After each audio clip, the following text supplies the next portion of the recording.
ജഗതി വാർഡിലെ LDF സ്ഥാനാർത്ഥിയാണ് നടനും കേരള കോൺഗ്രസ് ബി നേതാവുമായ പൂജപ്പുര രാധാകൃഷ്ണൻ. അദ്ദേഹം ജഗതി വാർഡിലെ വോട്ടറായ മുൻ മുഖ്യമന്ത്രിയും കോൺഗ്രസ് നേതാവുമായ AK ആന്റണിയുടെ വീട് സന്ദർശിച്ചു.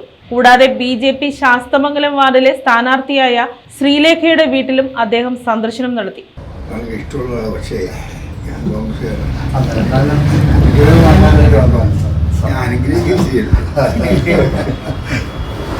ആദ്യമായിട്ട് KV ഗണേഷുമാണ് അദ്ദേഹം മന്ത്രിയായപ്പോൾ അങ്ങ് മന്ത്രിയാക്കിയ ആളാണ്. കൂടെ അന്നുണ്ടായിരുന്നു. എൻ്റെ കൂടെ 77 മന്ത്രിസഭയുണ്ട്.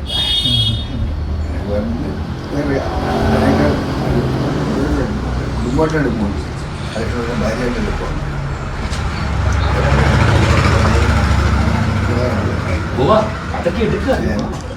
കോൺഗ്രസിലാണല്ലേ അദ്ദേഹത്തിൽ നിന്നും അങ്ങനെയോട് ഭയങ്കര കാര്യമാണ്. അത്രമാത്രം നിങ്ങൾക്ക്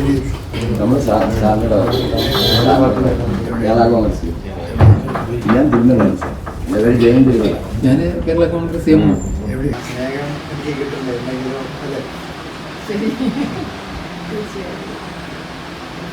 അല്ലേ? മാഡം, ഞാൻ ഇവിടെ ബ്രാഞ്ച് സെക്രട്ടറിയാണ്. സാറിന് കണ്ടിട്ടുണ്ട്. മാഡത്തിന് ഞാൻ 2 പ്രാവശ്യം ഇവിടെ വന്നിട്ടുണ്ട്, പക്ഷെ കാണാൻ പറ്റിയിട്ടില്ല.